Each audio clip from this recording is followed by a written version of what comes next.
The wind that cut across the Nebraska prairie felt sharp enough to peel skin. It whipped frozen dust through the air as Martha Henley made her slow walk toward the old Garrison ranch. Her thin shawl did nothing to keep the cold off her bones, but stopping wasn't an option. She had nowhere else to go. By the time she reached the quiet yard, the sun was already sinking behind the hills. The house stood tall but tired, its windows dark, its porch steps half buried in drifting snow. It didn't look welcoming, but then again, the world hadn't been welcoming to Martha in a long time. She raised her numb hand and knocked. The sound was weak at first. She tried again, harder this time. A hollow echo rolled to the house, like she was banging on a coffin lid. Memories flashed. Another knock, another winter. Men bringing her husband's lifeless body home after a cattle accident. 14 months had passed, but the ache still lived inside her. The door jerked open. Martha gasped and stepped back. A tall man filled the doorway. Broad shoulders, hard jaw, dark eyes that did not soften one bit as he looked her over. He wasn't young, but he wasn't old either. Just worn from seasons of fighting weather, land, and life. "We don't need anything," he said, already pushing the door closed. "Wait, please." Her voice cracked. She straightened her spine and tried again. "I heard you might need help. I can cook, clean, mend. I work hard." He stopped, looked at her again, slower this time. His gaze took in her patched dress, her chapped hands, her hollow cheeks. She knew what he saw. A woman pushed past pride, past comfort, past choice. "Can't pay wages," he said. "Room and board is enough," Martha whispered. "Just through winter. I'll earn my keep." For a long moment, nothing moved. Not the wind, not the man, not even Martha's breath. Then he spoke, his voice dropping low, almost like a growl pulled from deep inside him. "Only job here is wife in my bed." The word slammed into her. Heat rose to her face. Anger, shame, shock. She wanted to spit at him, to leave, to say she wasn't that kind of woman. But before she could open her mouth, she saw something strange in his expression. There was no smirk, no hunger, no disrespect. He wasn't propositioning her. He was stating a fact. Cold, brutal, honest. "I'm not that sort of woman," she said stiffly. "Didn't say you were." He stepped back just enough for her to see the room behind him. A cold stove, a table with 3 chairs, but only one looked used. A child's wooden toy rested abandoned near the fireplace. Got a boy needs raising. House needs tending. Man needs a wife, not a hired girl who'll leave when snow melts. "So this is an arrangement?" she asked. "Marriage is an arrangement," he answered. "Folks just pretend it ain't." She swallowed, her eyes drifting to the toy by the hearth. "Your wife?" "Fever took her last spring." His voice tightened. "Boy hasn't spoken since." The simple truth in those words sank deep into her chest. A motherless child, a man drowning in work and loneliness, a home slipping into ruin, and she had a single dollar left to her name and an empty stomach that hadn't known a full meal in days. "I'd want to meet the boy first," she managed. Something flickered in his eyes. Surprise, respect, maybe both. He opened the door wider. "Come in from the cold. Can't solve anything freezing on my porch." Martha stepped inside. The warmth was faint, but better than nothing. The house smelled of dust, cold ashes, and old sorrow. He poured her a cup of coffee thick enough to stand a spoon in. "Name's Tom Garrison," he said. "Martha Henley," she replied. They stood in awkward silence until movement caught her eye. A small figure appeared in the doorway. A boy, thin, pale, eyes too old for his little face. He stared at her like she was a storm he didn't trust yet. "This is Ben," Tom said softly. The boy didn't speak, didn't blink, just stared. Slowly, carefully, Martha knelt to the boy's level. She didn't touch him, didn't speak. She simply waited. After a long moment, Ben stepped forward. He held up a small wooden horse, its paint worn off from years of love, and showed it to her. Not giving, just showing. "It's a fine horse," Martha said gently. Ben's lips moved, but no sound came. Still, it was something, a spark of connection. "He ain't talked in months," Tom murmured. Martha rose. Her legs trembled, not from the cold now, but from the weight of everything happening too fast and too hard. Tom met her eyes. "Offer stands. Marriage in name. Roof over your head. Food in your belly. Respect in my house. I won't promise love, but I won't raise a hand to you." Her heart hammered. She should walk away. She should refuse. But walk where? Into the storm? Into hunger? Into danger? And leave this silent child staring at her like she was the first bit of hope he'd seen? "I'll stay the night," she said quietly. "We'll see in the morning." Tom nodded once. Martha knew the truth. Come morning, she wouldn't be leaving. Not because she wanted him. Not because she wanted this marriage.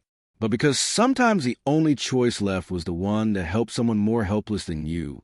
She looked toward the little boy holding the wooden horse. And in that moment, Martha knew she wasn't staying for Tom. She was staying for Ben. The gray light of morning crept through the frosted windows when Martha opened her eyes. For a moment, she forgot where she was. Then the faint smell of wood smoke and the soft creak of the old ranch house reminded her. She was in the sewing room Tom had given her for the night. The mattress was thin. The cold had crept into her bones. But she had slept, really slept, for the first time in weeks. When she stepped into the kitchen, Tom was already there, hunched over a ledger with the look of a man reading bad news he already knew by heart. He glanced up once, nodded, and returned his numbers. "You meant what you said last night," he murmured. "But I'll make it plain. This ranch is hanging by a thread." He pushed the ledger toward her. Martha didn't need to read it fully to understand. Empty pages where numbers should be. Places marked with losses. A life built through sweat and stubbornness that was slowly falling apart. "I lost half my herd of disease last summer," Tom said quietly, "right after Mary passed. Things haven't stood steady since." Martha sat across from him. "You could hire help in spring." "Can't hire help with money I ain't got." He snapped the ledger shut. "And help won't stay. Not for long. They don't know this house. Don't know this boy. Don't know what needs remembering." He rubbed his face with both hands. Mary knew all that. Martha didn't speak. She felt the weight behind his words. The grief. The loneliness. The fear of losing everything a second time. "You think I want a replacement?" Tom said suddenly, voice sharp as a blade. "No," she answered steadily. He let out a harsh breath. "Good, because I don't. Can't replace Mary. Can't replace the life I had. Same as you can't replace the man you lost." The truth settled like snow between them. "What I'm offering," Tom continued, "is survival. A home to share. Work to share. A boy to raise. Partnership, if nothing else." Before Martha could answer, a small figure appeared in the doorway. Ben. He stood in his nightshirt, rubbing one eye with the back of his hand, staring at them with an expression that said he understood more than any child should. "Ben," Tom said softly, straightening. "Mrs. Henley might stay." The boy's gaze drifted to Martha. Slowly, he walked toward her until he stood close enough that she could feel the little tremble in his arms. He didn't touch her. He wasn't that brave yet. But he placed his wooden horse on the table beside her hand. An offering. A plea. Tom's voice broke. He ain't done that for anybody since. "I know," Martha whispered. She turned her palm up, leaving it empty, waiting. Ben hesitated, then nudged the wooden horse closer to her fingers. Tom cleared his throat. "That settles it, then." Martha straightened. "No, nothing settles without terms." Tom stared at her. "Terms?" "Yes. If I am to be your wife in name, then I have conditions." He folded his arms, the ghost of respect in his eyes. "All right, say them."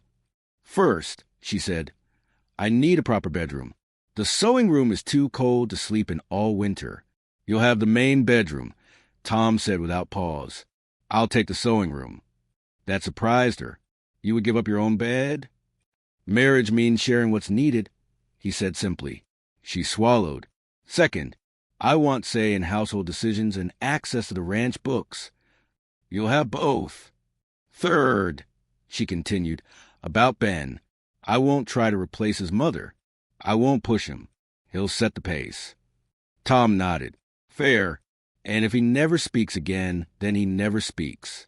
But at least he won't hurt alone. Martha took a slow breath. When circuit preacher comes through next Thursday, Tom said. Or we can see the judge in town sooner. Thursday is fine. Tom stood. Good. I'll move my things today. You can settle the house how you see fit. He placed a small leather pouch on the table. Money for what you need. I'll be in the barn. He left without waiting for a thank you. Ben remained beside her, his small hand hovering near hers as if making sure she wouldn't vanish. Well, Martha said softly, forcing a smile she barely felt. I suppose we should make breakfast. Ben lit up just slightly and nodded. He ran to fetch a bowl and pointed toward the flour tin. Flapjacks, she guessed. This time he nodded harder, lips curling into the faintest smile. They worked together, his silent guidance leading her through Tom's messy kitchen. As she flipped the first flapjack, the sweet smell filled the room like a memory of better days. When Tom returned at noon, he froze in the doorway. Ben was at the table drawing shapes in the spilled flour. The stove crackled warm, and Martha stood at the hearth, wearing Mary's old apron. A simple thing, but enough to make the house look lived in again. Tom's stern face cracked just a little. Smells good, he murmured. Ben looked up at his father and, miracle of miracles, smiled. Not fully, not freely, but a real smile. Martha felt her heart twist. Whatever strange agreement she had made, whatever future she had stepped into, for this moment she knew she had done the right thing. Because a silent boy had smiled. Because a broken house felt a little less empty. Because 3 lonely souls had sat down to eat together for the first time.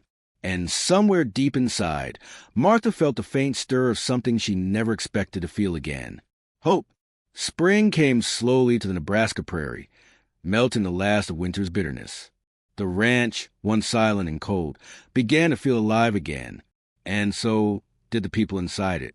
By April, Martha had slipped into her new life like she belonged there all along. She cooked, cleaned, planned, and saved every penny she could. Tom repaired fences and pulled the ranch back from the edge of ruin. And Ben, sweet, quiet Ben, spoke a little more each week.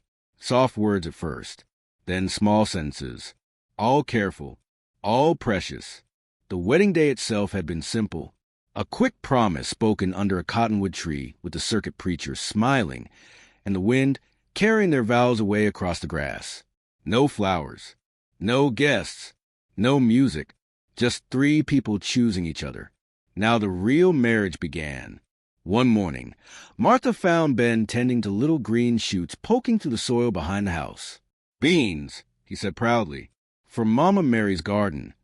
Martha knelt and touched his shoulder. Your mother would be proud. Ben nodded. You help me finish it? Always, she said. Tom watched from the porch, hands in his pockets, a quiet warmth in his eyes. He wasn't a man of speeches, but lately he didn't look away when Martha caught him staring. He didn't hide the softness growing in him. That afternoon, a buggy appeared in the distance. A visitor. Tom stiffened before the wheels even stopped. His sister, Catherine, tall, polished, sharp as winter ice. She stepped down from her carriage and scanned the ranch with a tight jaw. Thomas, she said. Then her gaze slid to Martha. And you must be her. Martha Garrison, Martha replied calmly. Welcome. Catherine walked through the house like she was cataloging sins. She paused at Mary's china in the cupboard, at the photographs on the mantel, at the rocking chair draped with Mary's quilt. Interesting, she said coolly. You've made yourself very comfortable. This is my home, Martha answered. Is it? Catherine's voice sharpened. Or are you just filling a space until my brother comes to his senses? Tom stepped forward. Catherine. No, she snapped. Mary was my family, my blood, and now some widow shows up and takes her place. Martha stayed still. I'm not trying to replace her. Oh, Catherine scoffed. Then why are you in her chair, using her things, raising her child? Martha's hands trembled, but her voice did not. Because someone had to. Silence fell. Heavy, cold, then a voice, small but strong. Cut through it. She stays. They whipped around. Ben stood in the doorway, fists clenched, cheeks flushed. She stays, he repeated, louder, struggling, fighting. Mama stays. Catherine's face crumbled. Tears ran down her cheeks. Ben, sweetheart, you spoke. Ben rushed to Martha, clutching her skirt like she was the only solid thing in the room. She bent down and held him close. I'm not going anywhere, she whispered. Catherine sank into a chair, all her anger dissolved into grief. I loved your mother and losing her. I know, Martha said softly. We're all grieving. But this boy, he needs all of us, not just one. Catherine wiped her eyes, nodding. You're right. I'm sorry. I judged you before I knew anything. You were protecting them, Martha said. I respect that. For the first time, Catherine smiled. A fragile, honest smile. The ice between them melted like winter snow. From that day on, Catherine visited often. She became part of their healing, not a threat to it. Weeks turned into months. The ranch grew stronger. The garden grew greener. And the three of them, Tom, Martha, Ben, grew into something real. A family. One warm evening, they sat on the porch, watching fireflies dance in the tall grass. Ben ran around laughing, trying to catch the brightest ones. His joy bubbled over, impossible to contain. The boy who once hid in silence now filled the yard with life. Tom reached for Martha's hand. She let him. Their rings touched. Tom's iron band. Her gold one, worn with history. Two lives welded together by necessity at first, now held together by choices they made every day. Never thought I'd feel peace again, Tom said quietly. Me neither, Martha murmured. Ben ran to them, cupping a glowing firefly in his hands. Look, it's magic. Tom smiled. Careful, son. Let it go before it gets tired. Ben opened his hands. The firefly blinked free, rising into the purple dusk. Mama, Ben whispered. Sleepy now. Yes, sweetheart. Can we sit here every night? Just like this? Martha kissed the top of his head. Every night you want. Good, Ben said, curling against her side. I like our family. Martha looked at Tom. Tom looked at her. We do too, she whispered. And as the stars bloomed across the sky, the three of them sat together, quiet, warm, whole, a small family on a wide prairie, choosing each other again and again, not because life had been kind, but because love, the real kind, grows in the cracks where broken things mend.